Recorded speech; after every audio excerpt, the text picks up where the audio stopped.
Sujitha TV Telugu channel కి స్వాగతం. వెంకటాచలంలో ఎన్నికల ప్రచారం సందర్భంగా తెలుగుదేశం పార్టీ అభ్యర్థి సోమిరెడ్డి చంద్రమోహన్ రెడ్డి ఇంటింటి ప్రచారం నిర్వహించి ప్రజలందరితో మాట్లాడారు. వాలంటీర్లకు 10,000 జీతం.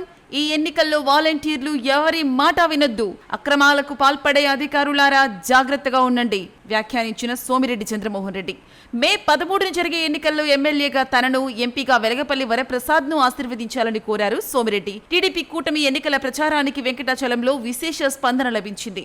ఈ సందర్భంగా సోమిరెడ్డి మాట్లాడుతూ వైసీపీ నాయకులు వాలంటీర్లను బెదిరించి బలవంతంగా రాజీనామాలు చేయిస్తున్నారన్నారు. వాలంటీర్లు రాజీనామా చేయకుండా కొనసాగండి. టీడీపీ కూటమి అధికారంలోకి రాగానే 10,000 రూపాయలు పెంచబోతున్నాం. బెదిరింపులకు లొంగకుండా ధైర్యంగా నిలబడండి. ఈ ప్రభుత్వం రాగానే మేం బాగా చూసుకుంటాం మిమ్మల్ని. ఎన్నికల ప్రక్రియలో ఎక్కడ భాగస్వాములు కావద్దు. వైసీపీ నేతల మాటలే కాదు, టీడీపీ నాయకుల మాట కూడా వినకండి. తహసీల్దార్లు భూములతో పాటు పేదల ఇళ్ల పట్టాలను వైసీపీ నేతల చేతుల్లో పెట్టడం దుర్మార్గం. వాటితో వైసీపీ నేతలు ఎన్నికల్లో బ్లాక్ మెయిలింగ్ కు పాల్పడుతున్నారన్నారు. రీసర్వే పేరుతో భూముల రికార్డులను ఇష్టారాజ్యంగా మార్చేశారన్నారు. వీటన్నిటికీ ఫలితం అనుభవించక తప్పదని వ్యాఖ్యానించారు సోమిరెడ్డి.